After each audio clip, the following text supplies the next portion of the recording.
STEM Lab, zer izan nahi dut nagusitan? De mayor quiero ser... Ongi etorri guztioi STEM Lab podcastera. ¿Alguna vez os habéis preguntado por qué cuando hablamos de grandes figuras de mujeres en la ciencia a todos nos viene a la mente súper rápido nombres de ejemplos como por ejemplo Marie Curie, pero sin embargo nos quedamos súper rápido en blanco? Bueno, esto es una realidad ya que la historia ha dejado de lado históricamente a incontables mujeres que han cambiado el mundo con sus ideas, con su talento y con su valentía. Pero sin embargo, esto es una realidad que está cambiando, ya que cada vez más mujeres están recuperando sus nombres, sus historias y sus logros. Y precisamente de eso venimos a hablar hoy aquí, porque en un mundo donde cada vez echamos más la vista hacia el futuro, donde no paramos de hablar de innovación científica, de adelantos tecnológicos, no podemos olvidar de que a veces hay que echar la vista atrás y reconocer el trabajo de todas aquellas mujeres que han abierto caminos para que a día de hoy podamos hablar de todas estas innovaciones. Y precisamente a esto es a lo que se dedica nuestra invitada de hoy. Ella es una invitada muy especial que se dedica a rescatar las historias de todas aquellas mujeres que han sido olvidadas y a ponerles voz y también rostro. Y aparte de todo esto, también es matemática, divulgadora y profesora en la EHU Euskal Herriko Unibertsitatea. Estoy segura de que todos los que nos estáis escuchando ya sabéis quién es, pero es para mí un gran honor dar la bienvenida hoy a Marta Macho Stadler. Ongi etorri. Hola, ¿qué tal? Para mí es un honor estar contigo. Bueno, a mí me hace ilusión especial, ¿eh? Que te sigo desde hace mucho tiempo. ¿En serio? Pues yo también a ti, ¿eh? Ah, pues mira. Llevo siendo stalker tuyo no solo esta última temporada que nos íbamos a conocer, sino ya desde hace años. Un verdadero referente. Voy a poner colorada. Bueno.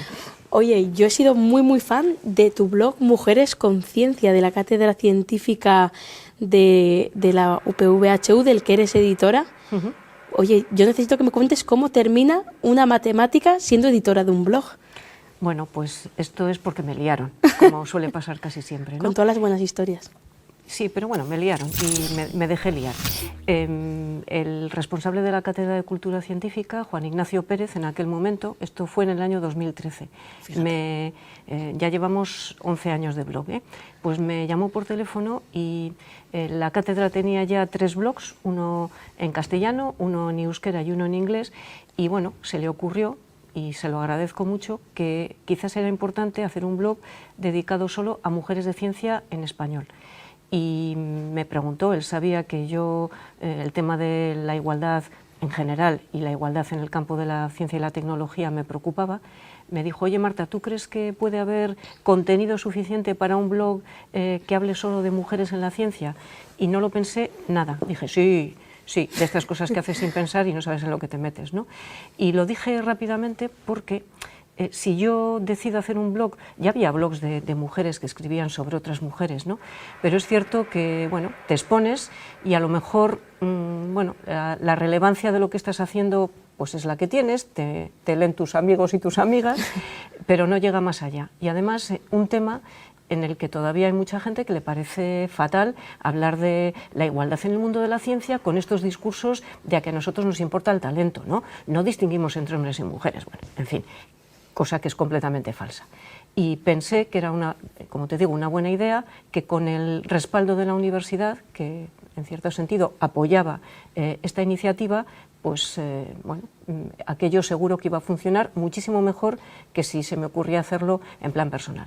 Y le dije que sí, como te digo, y bueno, pues empezamos poquito a poco, con una entrada cada día. Yo escribo, ahora escribo más que antes, pero fundamentalmente pues pido a amigas y amigos también, si se saben alguna historia, que la cuenten de su disciplina, y también tenemos algunas personas a las que les encargo algunos artículos, ¿no? Pero empezó de aquella manera en el 2013 y se echó a andar esto fue en mayo de 2014. Oye, pues qué lío más bonito en el que te metiste, ¿eh? Pues sí, es un lío bonito, como dices tú, y además satisfactorio, porque yo creo que es algo que hace falta todavía hoy en día, hacía falta hace 11 años y, bueno, lamentablemente va a seguir haciendo falta, ¿no? Porque necesitamos conocer a todos esos referentes, como has dicho, de mujeres pioneras y mujeres actuales que están haciendo, bueno, pues una ciencia del mismo nivel que hacen los hombres y que han aportado muchas cosas a la investigación. Claro, y también muchísimas de nuestro entorno, ¿no? Que muchas veces no sabemos, pero nuestro entorno se hace ciencia, hace tecnología, y muchas veces comentábamos en este podcast que a mí me llamaba mucho la atención que trabajando dentro de la ciencia y la tecnología, yo previamente no conocía a muchas de las mujeres que hemos visibilizado. Bueno, pero es normal, porque es probable que si te preguntan nombres de hombres tampoco sepas muchos, en realidad. Lo que pasa, claro, entonces te dicen, entonces, ¿por qué es necesario hacer un blog sobre mujeres de ciencia? Bueno, porque aunque la gente igual no sepa nombres de científicos varones, pioneros como actuales, aunque no lo sepas, el pensamiento colectivo, el del público en general, el de la gente de la calle, es que la ciencia la hacen los hombres. No hace falta ponerles nombre, pero a las mujeres sí que hace falta ponerles nombre. Es decir, para demostrar que ha habido muchas mujeres que han contribuido al avance de la ciencia, hay que ponerles nombre. Y como dices tú, cara. Eso también es muy importante, poner cara a las personas, porque las acerca. Entonces hay que decir lo que hicieron y verlas.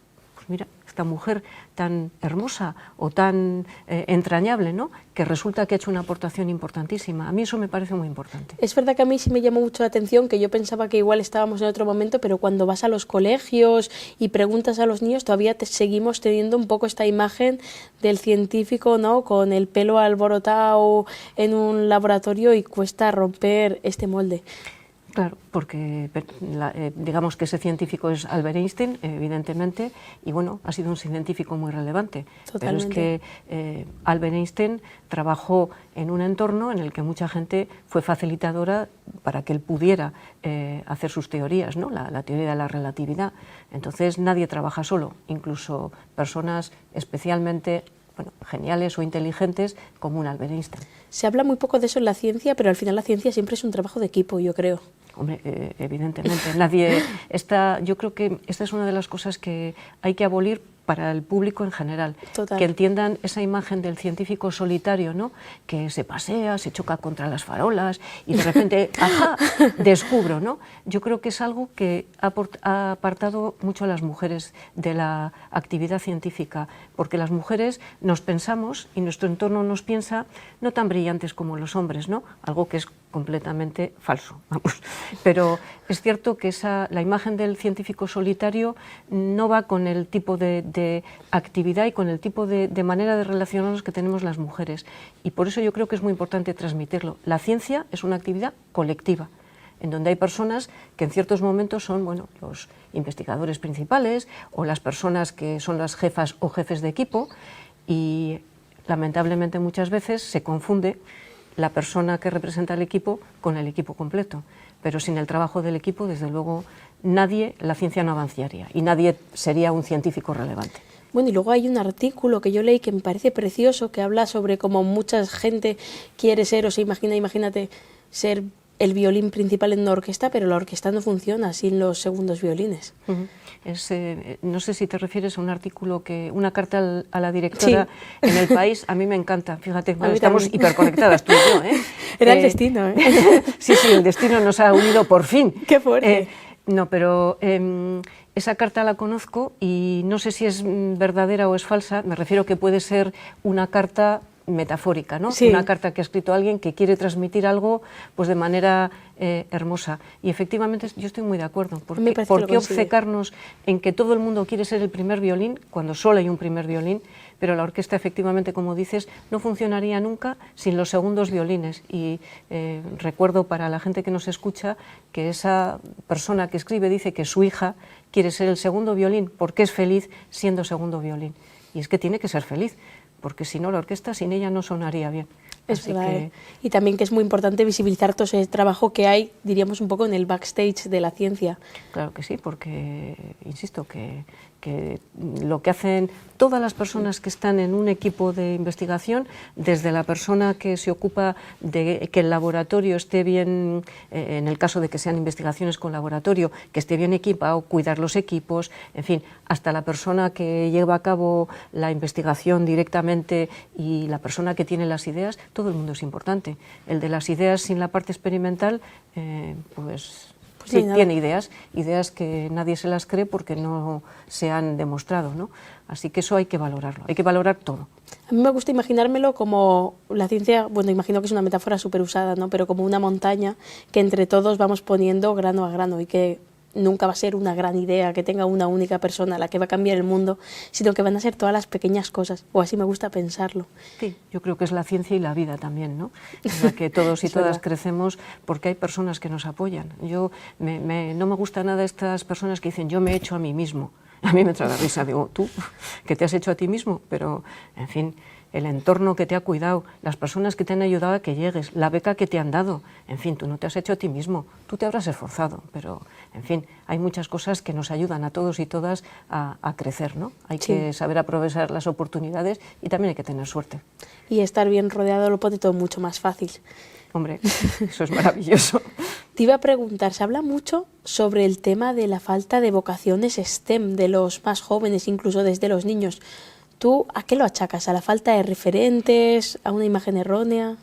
Yo no creo que sea tanto la falta de referentes, porque esto me lo han preguntado alguna vez y yo misma, cuando empecé a estudiar matemáticas, no tenía referentes de personas que eran matemáticas profesionales. Bueno, había tenido algún profe de matemáticas bueno, no todos, y ni todas, me refiero que allí había de todo.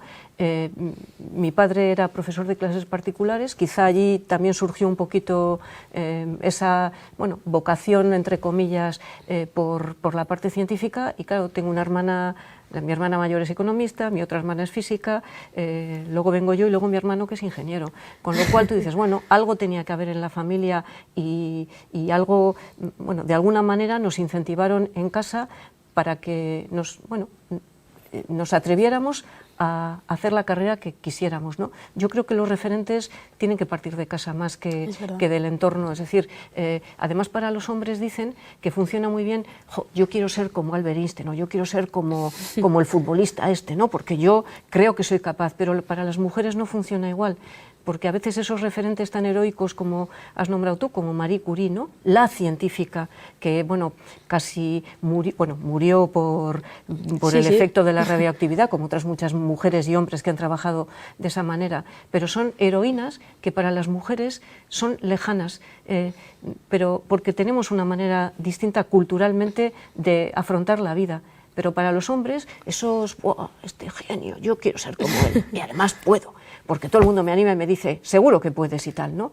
Pero las mujeres tenemos otro tipo de manera de vivir y por eso para mí es muy importante, para que a las mujeres nos interese quizás más la ciencia desde pequeñas, el desmitificar un poco la actividad científica. No es una actividad para élites, es una actividad para personas enamoradas de lo que están haciendo y además que tienen que currar, efectivamente, pero en ciencia y en cualquier otra disciplina.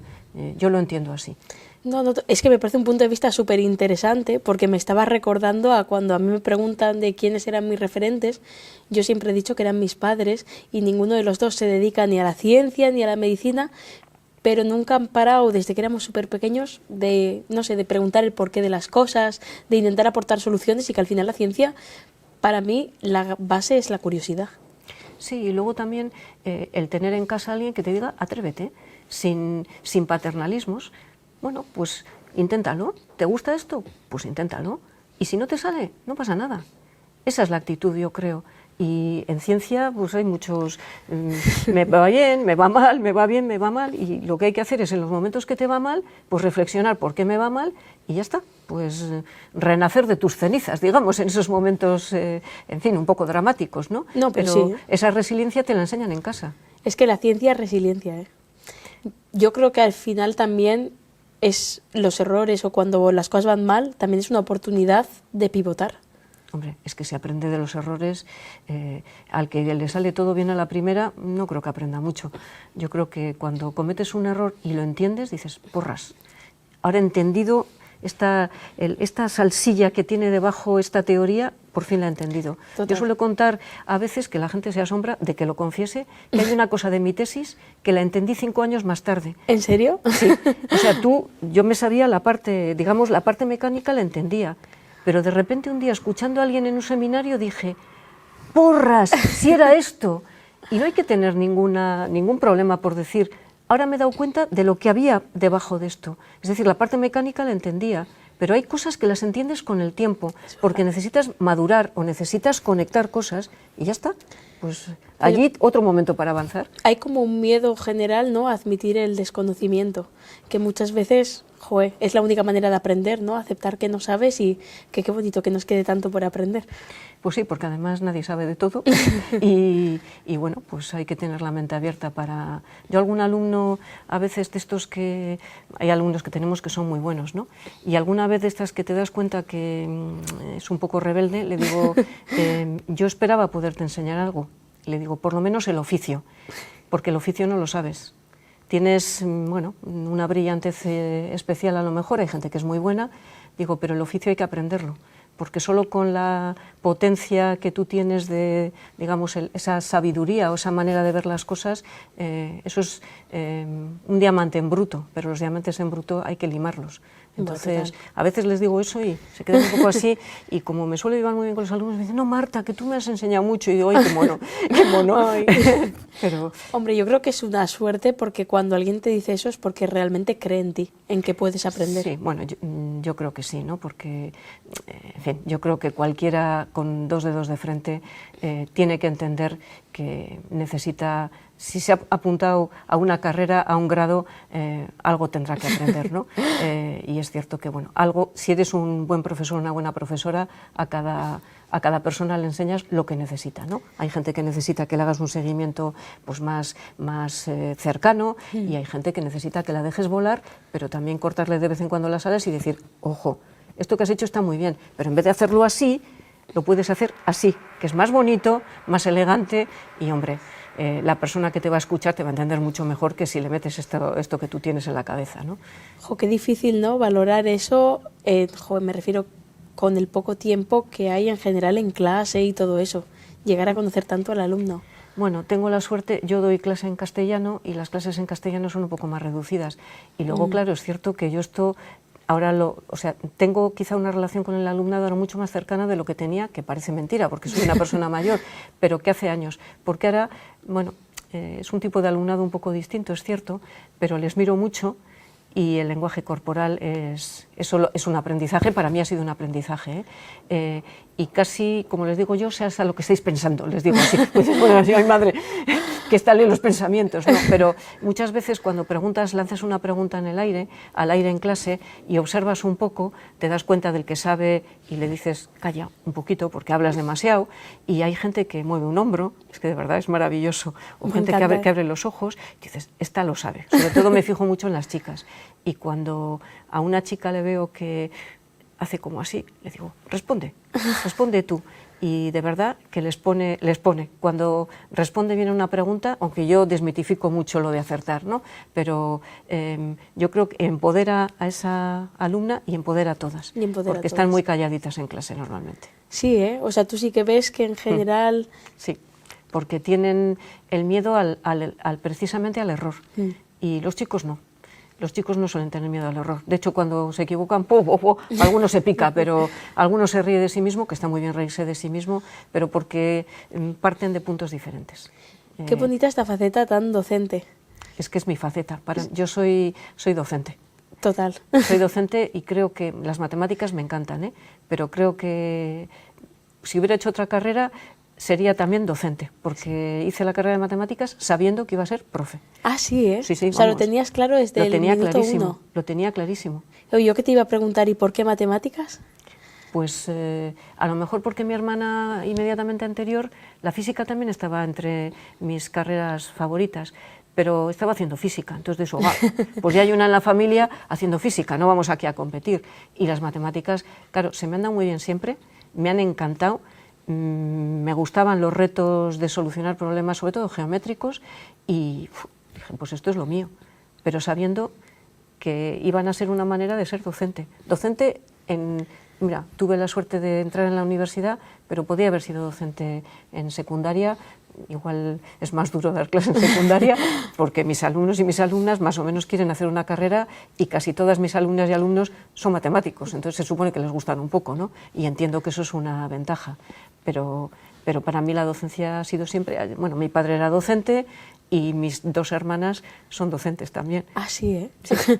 Qué fuerte La me oveja negra de la parece. familia es mi hermano, que es ingeniero. Y ha ido a... No, pero el resto somos todos docentes. Entonces yo no sé si nos van los genes. Hombre, no sé si será genético, pero desde luego que yo creo que es súper importante que dé clase gente así que transmite tanta pasión. O sea, ojalá haber podido estar en tu clase. Gracias. Pues nada, nunca... Oye, si quieres matricularte, doy clase en segundo. Ah, sí.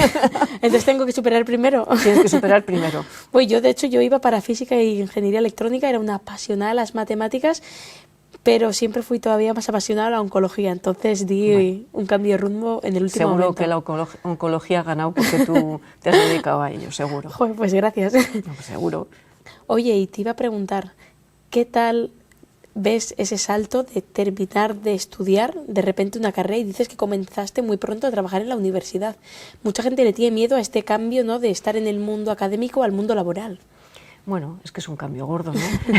El mundo, la vida, yo creo, bueno, la vida, digamos, en fin, dura empieza cuando empiezas a trabajar, porque allí, bueno, pues conseguir estabilizar tu puesto de trabajo es complejo, ¿no? Yo viví a lo mejor la parte de los estudios, aunque estudiaba mucho y tal, pero para mí es una época que fue muy buena, porque es una época, eres joven, tienes muchos compañeros y compañeras con los que compartes estudios y un montón de risas. Entonces es una época muy especial en la que, bueno, haces amistades diferentes a las que tienes a lo mejor en tu entorno, en tu barrio o en la zona donde tú habitualmente estabas, ¿no? Y son, bueno, pues amigos para toda la vida al final, muchos de ellos. Y bueno, pero claro, luego viene el salto y ¿qué quiero hacer? Yo como tenía claro que quería ser docente, pues bueno, salió un puesto a tiempo parcial en la universidad, de esos muy precarios, y como lo tenía tan claro, pues dije, voy a poner la patita aquí, ¿no? Y puse la patita, y en aquel momento había necesidades docentes en la Universidad del País Vasco, y bueno, pues luego todo fue un poco, bueno, pues la trayectoria de una persona que entra en la universidad tiene que ser, en aquel momento, ahora no es así, hacer una tesis doctoral y luego pues vas estabilizando tu puesto, ¿no? Actualmente ya las cosas no funcionan así. Ahora, para entrar en la universidad como docente hay que ser doctor o doctora, ¿no? Pero en aquel momento, bueno, la universidad era más joven, se necesitaba profesorado y bueno, pues allí vi mi oportunidad y nada. Bueno, a veces estas oportunidades son las que te dirigen o te cambian un poco la vida, ¿no? Sí, bueno, dejé una cosa que tenía, me pagaban mejor porque había empezado ya a trabajar en otro sitio, ¿eh? Ah, sí. Pero para mí era mi oportunidad. A veces hay que dejar algo para conseguir algo, ¿no? Es verdad. Y ya está. Pues, al final cada sí que das es un no a otras opciones de vida, pero bueno, se trata de encontrar cuál es la nuestra. Sí, y además, aquello que no has vivido no sabes lo que... hay mucha gente que, bueno, después de un tiempo trabajando en un sitio donde puede que no sea, bueno, al 100% satisfactorio, tampoco es todo. Si no, sería flipante vivir, ¿no? Todo el día contento. Pues no, hay cosas que no te gustan de tu trabajo. Pero eso de si hubiera elegido, no sabes lo que hubiera ocurrido si hubieras elegido otra opción. Entonces no hay que lamentarse de lo que haces, a no ser de que sea realmente invivible, ¿no? Es decir, pues si lo que estás haciendo realmente te hace daño, déjalo y haz otra cosa. Yo qué sé, si no me gusta esto, pues me dedico a la jardinería o hago otros estudios yo qué sé, o sea, hay que vivir antes de trabajar, ¿no? Totalmente. Pero bueno, pues mira, he tenido la grandísima suerte de que he entrado en un trabajo que me gusta, en una disciplina que me gusta y bueno, todavía me sigue gustando, a pesar de que podía ser la abuela de todos mis alumnos y alumnas. Pero bueno, yo creo que además la docencia tiene un punto, Maitane, que te hace, no son tus hijos, pero como yo tengo buen feeling con los chavales y las chavalas, jolín, como que te mantienes así como más joven, ¿no? De las últimas tendencias, que dices, jolín, y a veces les preguntas cosas, ¿no? Y dices, ah, mira, esto es así ahora. Y, así es. Sí, pero te mantienes. Claro, yo siempre estoy con gente de 18, 19, 20 años. No, ya, y claro. yo sigo creciendo. Bueno, es que esta gente me deja a mí de vieja ahora también, ¿eh? Claro, Así que... pero es un lujazo. Es un lujo. Es un lujazo porque comprendes cosas que mucha gente mayor no comprende de la gente joven. Y tú dices, pero si no son malos, son diferentes. Sí, y no solo eso, sino que hay muchas ganas de cambiar el mundo Y a mí me parece que eso, joder, que te hace volver a prender tu llama, ¿no? Sí, hacen las cosas de manera diferente, pues eso, ni peor ni mejor. Seguramente la gente de la generación de mis abuelos y abuelas, cuando nos veía a nosotros diría, pero esta gente joven, qué loca es, ¿no? Pero no, pues ya está, las cosas cambian y menos mal que las cosas cambian. Lo importante es ayudarles a formarse para que, bueno, el futuro es de todos, yo creo que también es de la gente mayor, pero el futuro laboral es de ellos y ellas pueden cambiar el mundo. Es verdad. Son las que, como has dicho al principio, en un mundo tan tecnológico como el que estamos, donde parece que esa amenaza de las inteligencias artificiales, yo no creo que sea una amenaza, pero bueno, donde hay muchas cosas por decidir, es muy importante que haya personas con la cabeza bien amueblada, desde luego, con una buena formación y sobre todo que haya muchas mujeres. Porque las mujeres tenemos una manera de trabajar y una manera de pensar en la vida muy distinta a la que tienen los hombres. No por genética, no porque los cerebros de hombres y mujeres sean distintos, es puramente cultural.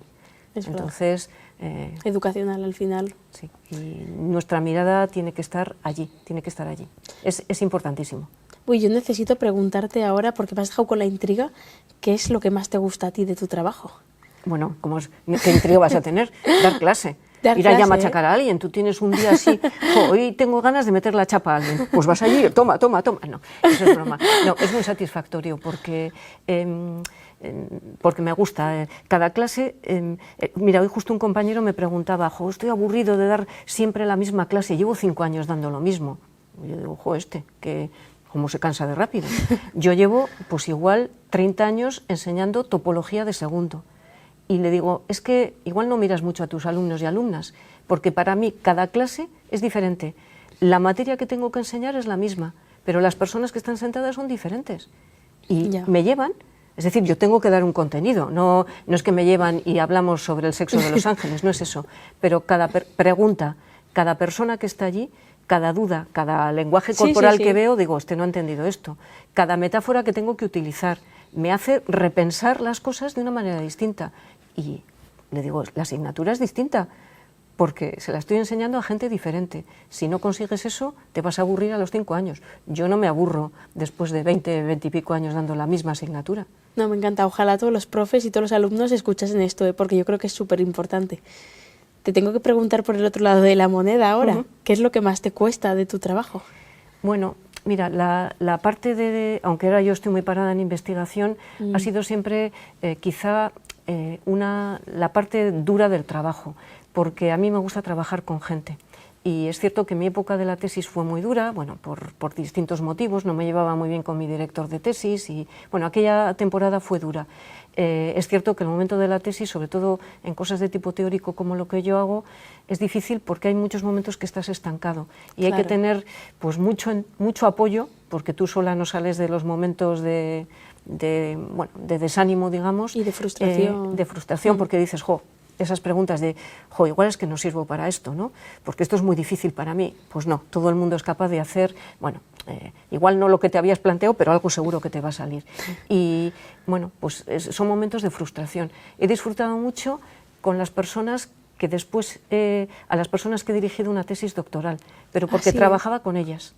Porque era un trabajo, pues eso, con una persona, no mi investigación un poco abandonada por mi director, ¿no? No he tenido un buen mentor en ese sentido, pero he intentado ser buena mentora de las personas que venían por detrás y lo he disfrutado mucho, con nuestras discusiones, unas peleas a veces terribles, yo además soy muy sargento, y igual de decir, no me trabajas lo suficiente, porque esto tal, bueno, pero eso es la vida, ¿no? También, con la gente con la que trabajas hay momentos en los que te peleas. Claro, de tensión. Pero eso ha sido muy satisfactorio para mí. Pero la parte de investigación en solitario,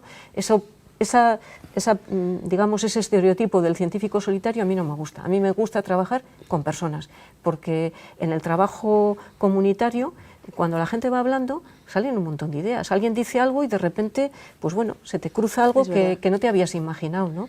Eso es maravilloso.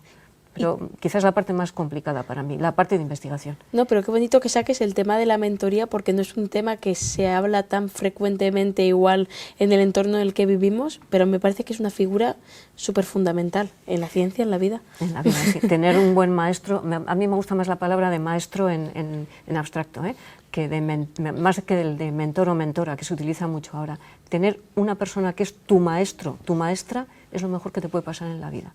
Alguien que te transmita algo, ya sea en la academia, en tu carrera o en la vida, ¿no? Lecciones de vida, que dices, bueno, eso es lo mejor que te puede pasar.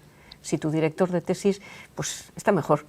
Si tu director de tesis también es tu maestro. Yo he aprendido mucho con mi director de tesis, a pesar de que me llevaba muy mal con él, pero es cierto que bueno, tener un entorno agradable en el trabajo, pues es muy importante.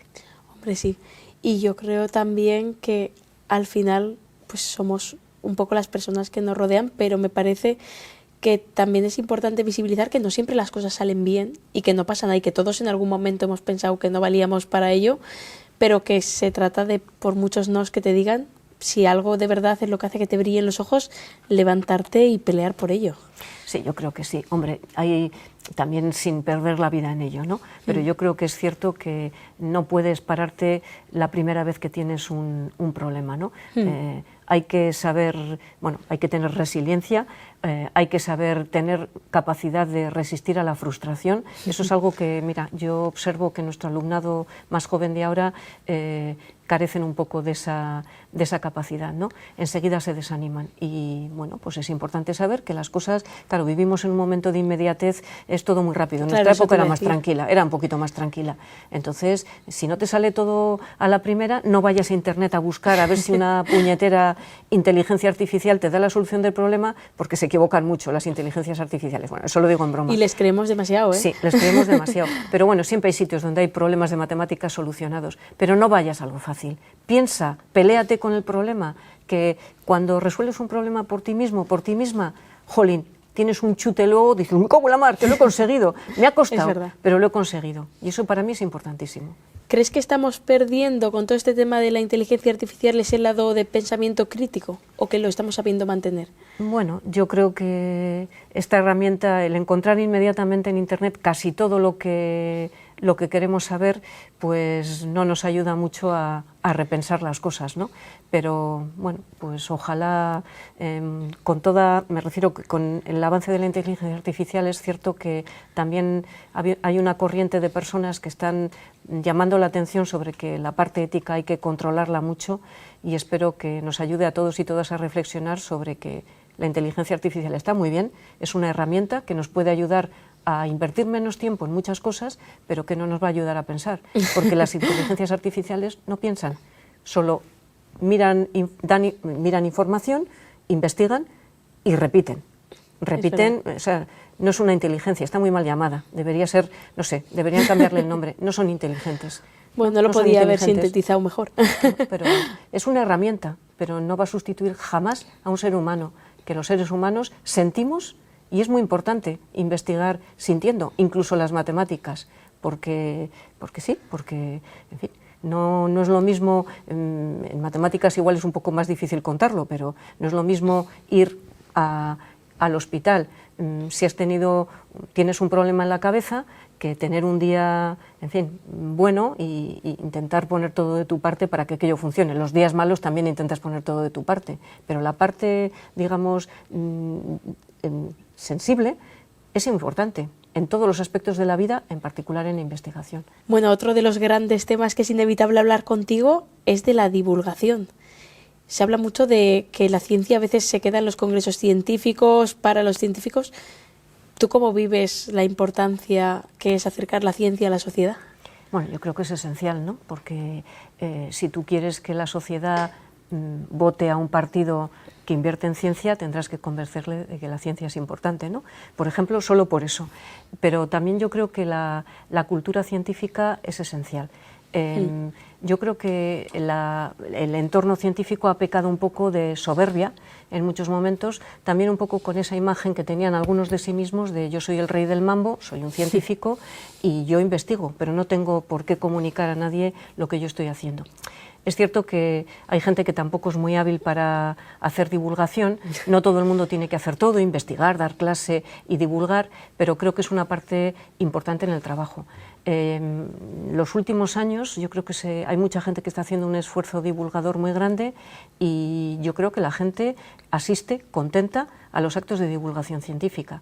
Lo que pasa que ojalá más personas, pues poco interesadas por la ciencia, asistieran con un poco de curiosidad, ¿no? Yo creo que la ciencia es parte de la cultura, igual que saber de música, de literatura o de historia, del arte, por ejemplo, y solo por eso yo creo que es interesante que la gente aprenda a través de personas que sepan bien lo que cuentan y que lo comuniquen bien. Hay que ser facilitadoras, sin tecnicismos. No tienes que dar un cursillo rápido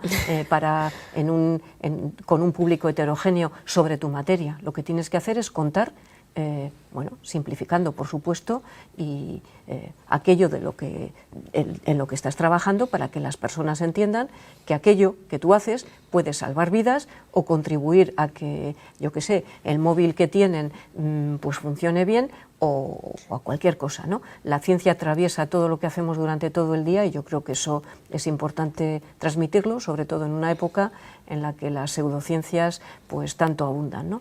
Así que es una vacuna contra tanto terraplanista y tanta gente que opina cosas, en fin, bastante espeluznantes sobre la ciencia. Hombre, total, y más porque yo siento como que existe cierto mito, ¿no?, de que hay gente que no quiere saber de la ciencia. Muchas veces, por ejemplo, se dice, pues las personas mayores no quieren saber ni de ciencia ni de tecnología, pero igual es que nadie se ha parado a explicarles un poco aterrizados, sin utilizar las palabras tan largas y en realidad explicando por qué eso es importante para ellos. Nosotros, me refiero, los entornos en los que damos charlas de divulgación son muy distintos. Solo hay que saber ponerte en el lugar en donde estás. Yo doy clase en el aula de la experiencia de la Universidad del País Vasco y es un público, vamos, absolutamente maravilloso, distinto, bueno, un público, un alumnado. Le cuentas cosas divulgativas, por supuesto. Les doy clases de matemáticas con otros 2 compañeros y, bueno, es adaptarte o sea, no es una clase reglada como la que doy en la universidad, pero se pueden contar muchas cosas y, bueno, tenemos una matrícula muy alta. Hay mucha gente que tiene ganas de escuchar cosas de matemáticas y gran parte de la divulgación que hacemos, por ejemplo, es en un entorno como la biblioteca de Videbarrieta. Allí la media de edad del público es muy alta, ¿eh? Y va muchísima gente a aprender de matemáticas o de cualquier otra disciplina. Así que yo sí que creo que hay gente mayor con ganas de aprender, pero tiene ganas de aprender bien. Totalmente. De hecho, nosotros una vez pusimos un stand de divulgación de ciencia y tecnología en medio de una feria de estas que hay desde animales, bueno, total que los de al lado eran una chosna que tenían chacolí y talos. O sea, teníamos la competencia súper difícil y aún así la gente se acercaba porque la gente es una conversación que quiere tener. Bueno, pues mira, bien, jolín, ganarles la clientela a los del talo con chorizo está muy bien, ¿eh? Eso, no, pero es que hay gente curiosa, hay gente muy curiosa. Sí, y al final que se trata de acercar. Es verdad que yo siento que desde la pandemia como que se habla más de ciencia, o al menos en el ámbito médico. Probablemente, porque bueno, yo creo que eso fue una situación completamente inimaginable, ¿no? Ni en una película de ciencia ficción nos podíamos imaginar que eso nos podía pasar. Y yo creo que a muchas personas les ha hecho entender que, bueno, aquellas vacunas que se hicieron tan deprisa, pues han salvado la vida a muchas personas, ¿no? Y yo creo que tienes razón en que probablemente pues quieran saber más, por lo menos del ámbito biomédico, ¿no? Eso sí que es cierto. Bueno, y no puedo evitar preguntarte, conociendo tantas historias desde tu ámbito divulgativo, ¿no?, de tantas mujeres científicas y del ámbito tecnológico, si pudieras elegir a una mujer para sentarte a cenar del presente, pasado, o si te imaginas del futuro, ¿quién sería? Buah, con Maitane. Yo también te elegiría a ti, ¿eh? Bueno, no sé, hay tantas, es muy difícil porque hay figuras de las que o he escrito yo para el blog o otras personas han escrito que son fascinantes, pero fascinantes no solo por lo que aportaron a la ciencia, sino por lo que fueron capaces de sacrificar. Mira, hay una figura de una matemática, se llama Eleanor Pearman, es escocesa. Y esta hizo la carrera de matemáticas, emigró luego con su marido a Escocia, tuvo hijos, tal, y trabajando en precario, porque las mujeres siempre hemos trabajado en precario, esta era de finales del siglo XIX. Y se dio cuenta en cierto momento que tenía alumnado ciego que no podía estudiar los temas de geometría.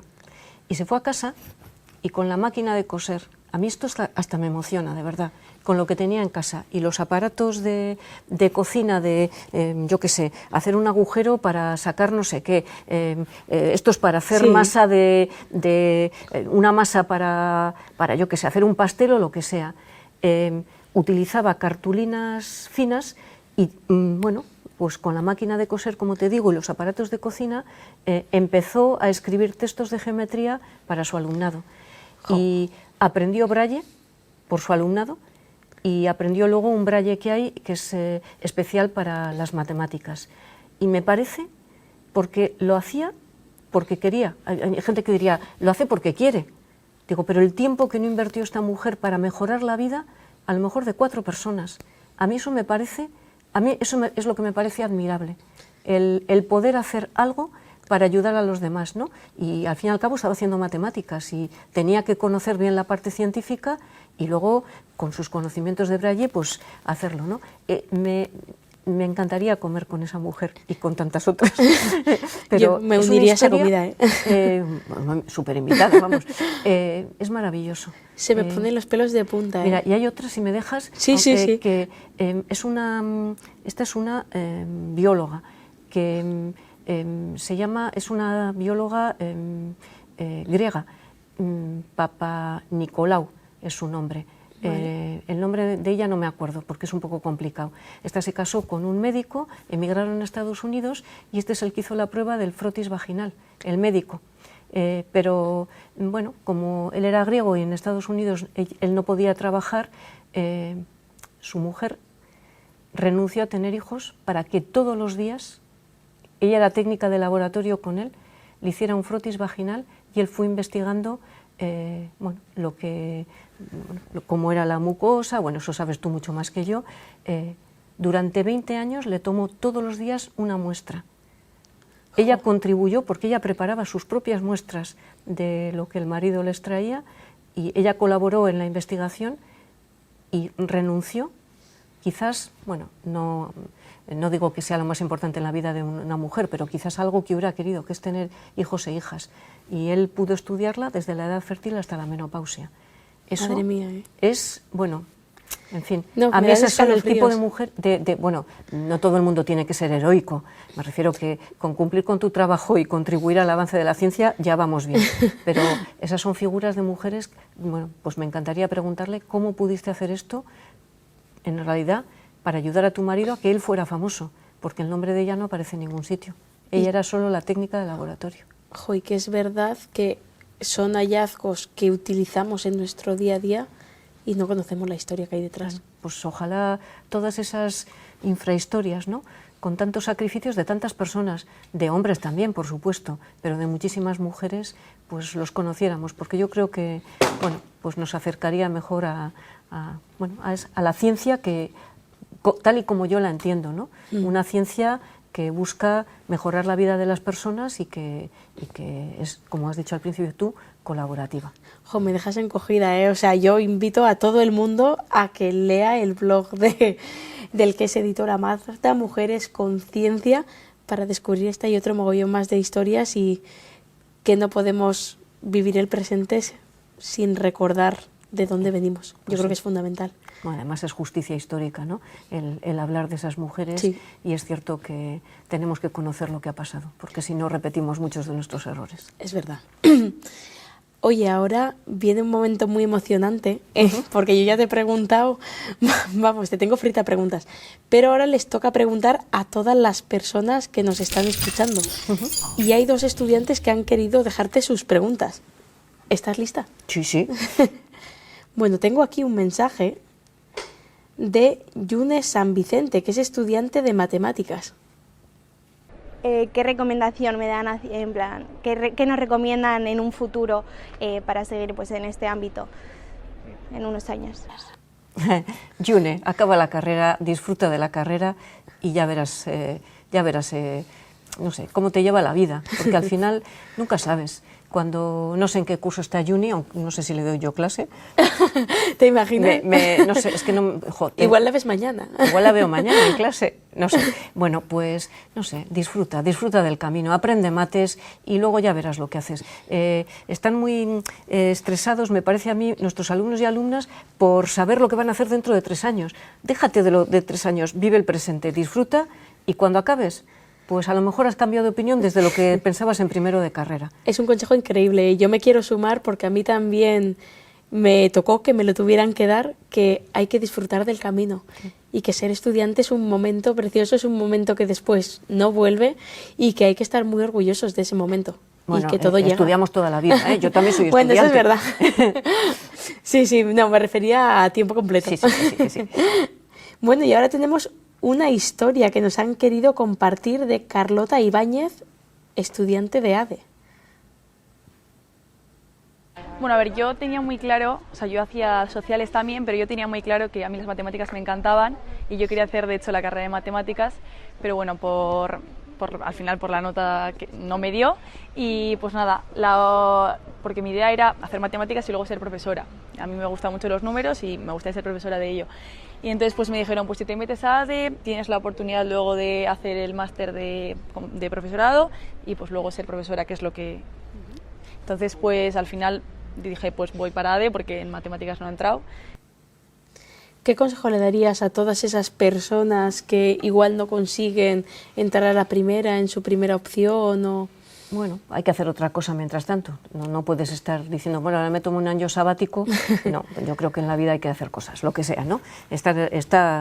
Te pega hacer activo. Cosas. En fin, estar activo, no, pero no desanimarte, porque además cuando no estás activo te desanimas un poco. Bueno, pues ella ha encontrado su camino al fin y al cabo, pero nunca es tarde para seguir estudiando. Bueno, pues quizás pueda acceder a estudios universitarios a través de ADE, creo que se puede. Quizá pueda estudiar una carrera, claro, es verdad que hay un momento en que tienes que trabajar para comer, pero bueno, pues puede hacerlo quizás por la UNED, pero que si las matemáticas le gustan, aunque hayas hecho otro tipo de carrera o otro tipo de estudios porque no te queda más remedio, pues hombre, pues inténtalo, sigue intentándolo, ¿no? Tenemos un perfil de alumnado, ahora estoy pensando en un alumno majísimo que está ahora en tercero y que ha tenido una trayectoria de este estilo muy rara, y, es decir, con una disciplina, no voy a decir qué porque igual me pega luego, pero bueno, pues algo completamente ajeno a las matemáticas y ahora está encantado. Claro, hay un pequeño problema con esto. Están haciendo la carrera de matemáticas y les lleva 8 años al resto de sus compañeros y compañeras. Pero bueno, tampoco pasa nada. Pues, en absoluto. Pues bueno, si puedes, si quieres, y si no, pues bueno, hay maneras, pues hacerlo por la UNED o hacer 2 asignaturas al año, yo qué sé, poco a poco. Sí. Y que por los sueños siempre merece la pena pelear, yo creo. Sí, y luego si empiezas la carrera y ves que aquello, pues bueno, se hace duro, porque es cierto que bueno, las carreras están pensadas para gente que tiene una formación y que luego pues va a salir al campo laboral, ¿no? Bueno, pues tampoco pasa nada. Hay maneras de estudiar sin necesidad de... Tienes que tener una pequeña formación básica para poder leer cosas de matemáticas o de ciencia, pero bueno, pues inténtalo, por lo menos inténtalo. Y que hay un montón de caminos para construir los sueños, es verdad. Bueno, todas las personas que nos estéis escuchando, no os olvidéis de que si tenéis alguna pregunta o alguna historia que queráis contar, que podéis hacerlo en nuestro Instagram, @STEMAocha. Bueno, Marta, tenemos también una pregunta muy especial que nos dejó nuestra anterior entrevistada. Si cuando decidiste estudiar una carrera STEM tenías algún referente significativo como ejemplo de profesión o de vida al que querías aspirar o parecerte. Pues no, ya te he dicho antes que no, en realidad no. Tenía un entorno familiar favorecedor, me gustaba, se me daba bien y quería ser profe. Entonces, bueno, pues yo creo que más bien fue...